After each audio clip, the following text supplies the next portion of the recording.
What's going on, everybody? This is Brentrepreneur, and in this video I'm going to tell you guys how you should invest your first $1,000. Quick disclaimer, you need $1,000 to invest $1,000. So first thing you need to do is to go get $1,000. Now the best way to go and do this, obviously you're going to have your main job, right? Best way to go and get a fresh $1,000 is by having a side hustle. Now what I recommend, one of these gig work type apps such as Instacart, DoorDash, Postmates, Uber Eats, Shipped, you know, all of those ones, man. Whatever you gotta do to get that first $1,000, you gotta have a plan though, right? First 4 days, $250, right? Or if you want to play the long game, $100 for 10 days straight will give you $1,000. So you have your $1,000, you got it in your hand, you got it in your bank account, you got it in your wallet, wherever you got it, however you get it, you want to have it. $1,000 isn't a whole lot of money to begin with, so you're not going to be doing much of diversifying with it. You're not going to be putting it really into stocks unless you put the whole 1,000 into one stock or into one index fund. If somebody tells you to diversify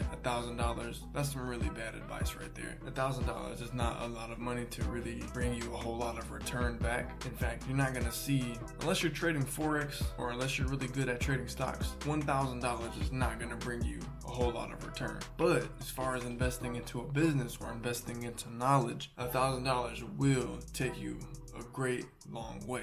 Now the first thing I think you guys should invest in is, of course, none other than a business idea. This business idea should probably be through a website or somewhere where you can set up shop without having to pay rent. Now in this video I'm not going to talk about the time it takes and the planning it takes, but I am going to talk about the finances it's going to take to invest in order to start a business or in order to buy a business that's already up and running. So let's say you want to start a clothing business. So there's two options you can have. You can start the clothing business and you can sell it out of the back of your car. Well, you're going to need a reseller's license and a seller's license. I'm not going to cover that in this video, but it's just something you're going to need because it wouldn't be right if I left out that information. Now if you're going to start something like food vending, then of course you're going to have to get the proper licensing in order to legally sell the food and for you to be held responsible for any sicknesses that may be caused by the food you cook. God forbid.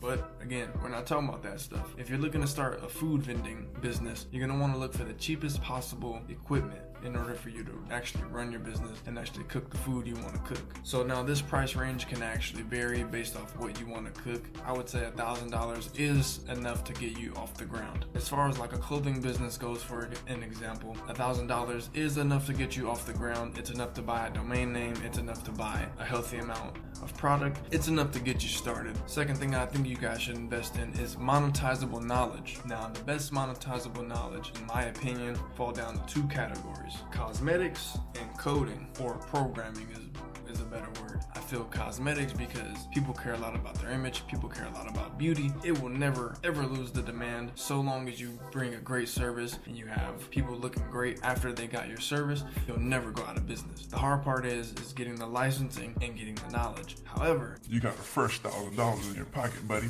So, you know, $1,000, makes that work. Now, what type of cosmetics you think? Well, always learning how to do makeup for someone, being able to do makeup on different types of skin tones and people's facial structures and whatever. I don't really know how it works, but I just know that different makeups for different skin tones. And if you know how to blend and do all that contouring or whatever the hell it's called, then you'll be good. Also, cutting hair, for an example. You know, in all my videos, I'm somebody who always needs a haircut. Hey, I'm a customer right there. You know, my hair grows super fast. I'm not the only person with this problem, but hey, I'm always gonna need a haircut so long as I have hair. Children will always need a haircut so long as they have hair. It's a never-ending cycle and it's a never-ending business, baby. Get the knowledge you need in order to get started. And along with that $1,000 could possibly get you the starting equipment for you to actually start the business itself, or at least practice what you need to practice in order to become great one day. Now, as far as programming goes, that's a different story. I'm not gonna sit here and act like I know exactly what I'm talking about. However, I do know, as somebody who's previously owned apps before, that programming, coding, however you want to say it, is very expensive because it is a very tedious task, but you can charge somebody out the wazoo if you are great at it. Now, being great at something like that is going to take a long time. However, if you have the drive, if you have the determination, you'll get there in no time. But it all starts with investing into the knowledge, because learning about it is not free. Now, if you go on a website like Udemy, for an example, $1,000 will take you a very long way. Udemy has a bunch of courses on not even just coding, but on a bunch of different things they have. They have a plethora of different different courses where you can learn a lot of different things, and you can invest into different types of knowledge that will help you in the short term or the long run. In fact, I can make an entire video about Udemy telling you guys about different knowledge you can acquire on Udemy, but I'd rather give it to you for free on here because that's my motto, that's what I believe in. However, I'm not going to ruin somebody else's hustle by giving you guys some form of knowledge, but I will give you the knowledge that I acquire. Other things you can learn how to monetize is becoming an animator or a cartoonist, learning visual effects to help you with, like, you can create visual effects or create animations for video games. So long as you know somebody who knows how to program the video game, that person is always going to need somebody to create artwork for them and create characters that are going to need scripts to have and all that programming, whatever, whatnot. Somebody who's an expert at one thing, maybe a novice at another. So that's why they need somebody else, and they're going to team up and create something great. That's why there's a left brain and a right brain, and they both serve one purpose. Or if you don't want to do something for video games, you can always tell stories about your life on YouTube. Hey, those types of YouTubers make a lot of money when they gain a lot of traction on their YouTube channels. Hey, I'm just saying, if I knew how to draw really well, I would do that. I got some interesting, crazy stories to tell. Now, let's say you're somebody who already has a business that's up and running, right? So you got a Facebook page, you got an Instagram page, you got a Twitter page, you got all these different things that help you advertise your business and get you the most attention possible that you can on your own. Well, if you're somebody like that, then you're gonna want to invest into different types of advertising, more specifically social media advertising. Now, we all know about Google ads. Google ads are just good for Google and YouTube. Now, if you go to Facebook ads are good for Facebook and Instagram, of course. Then you have things like Pinterest, you got Snapchat, you got Reddit, but you have to know which one of these websites is good for what you have. Now, I did some research.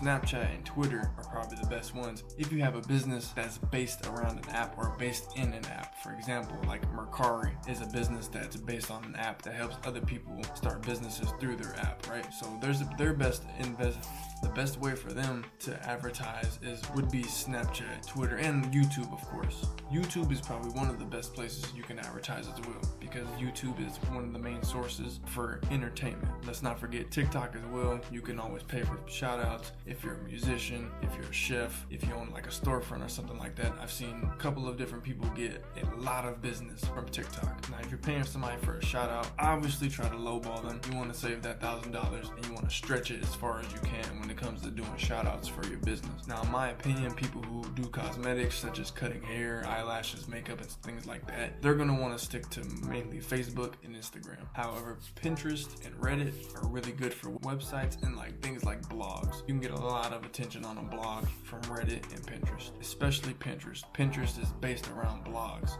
Now, if you're somebody who likes to take chances but likes to control your chances, if you're somebody who likes to take a risk and live life on the edge, then I suggest you invest into learning about stock trading and forex trading. Now, you're going to want to learn about the different trading styles and different trading strategies once you know about the different styles. In my opinion, the different styles are really based off of your personality and who you are. Like me, for example, I had to learn the hard way that I'm a long-term trader. So I'm somebody who likes to scope out an asset, and I like assets that have a lot of growth potential. So I like to park my money, check on it every now and again, and once it grows and I get what I need, I will get out of it. Now, that sounds like a manipulative boyfriend going from girl to girl to get what he wants out of the relationship. Don't care. This is investing, not relationships. Now, if you're somebody who likes to get in real smooth, get a quick percentage, and get right out, then day trading and intraday trading is going to be your type of style. Now, if you're somebody who does that on a daily basis, you're going to be a scalper. Somebody who gets in real quick, gets back out, gets back in, gets back out. You're the iffy type of person, but you're gonna always benefit from it. You're a scalper. You're a scalper. Now, I will say it's gonna take quite a bit of time for a person to learn how to read a chart and learn how to use the different indicators to their advantage. I'm gonna tell you one quick piece of advice when it comes to trading. Charts will never lie, and learning how to read a chart, especially in forex,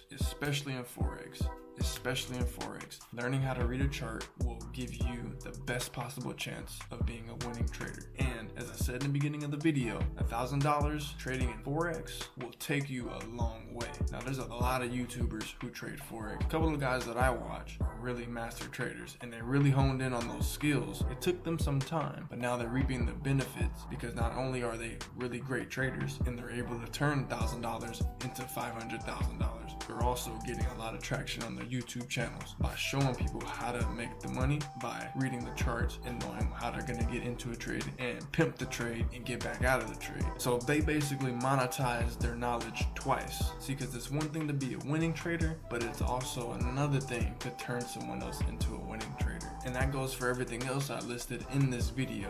If you really want to monetize knowledge, you're going to have to learn how to teach it as well, because teaching something is the best business. So you can learn something and you can do that action and you can charge for it, but teaching someone how to fish instead of just selling them the fish the whole time, you can charge any amount you want, and whatever amount you choose, some people may disagree with it, but there's always going to be those who agree with it, and that's the people you want to target. Now, I would say on my list, I think that's about everything. However, there can always be more things that can get added to this list, but these are all the things that I feel like are most important with somebody with a low amount of money who wants to turn that low amount of money into a larger amount of money. So remember, always monetize your knowledge, always advertise how good you are, always advertise what you have, make it as beautiful as possible, because that's the best way you're gonna get business. Learn things that are in high demand and learn things that you can reteach that are also gonna be in high demand. High demand, high demand, high demand. Learn things that are high in demand. Invest in things that are gonna bring you the most amount of return possible. Don't just jump into something that because you think it's good today because it might be bad tomorrow. Really sit down and think about what you want to invest in, because $1,000 is not a lot of money when in the business world. Hope you guys enjoyed this video. If you enjoy this type of content, subscribe to my YouTube channel. This has been Entrepreneur. It has been a pleasure making this video.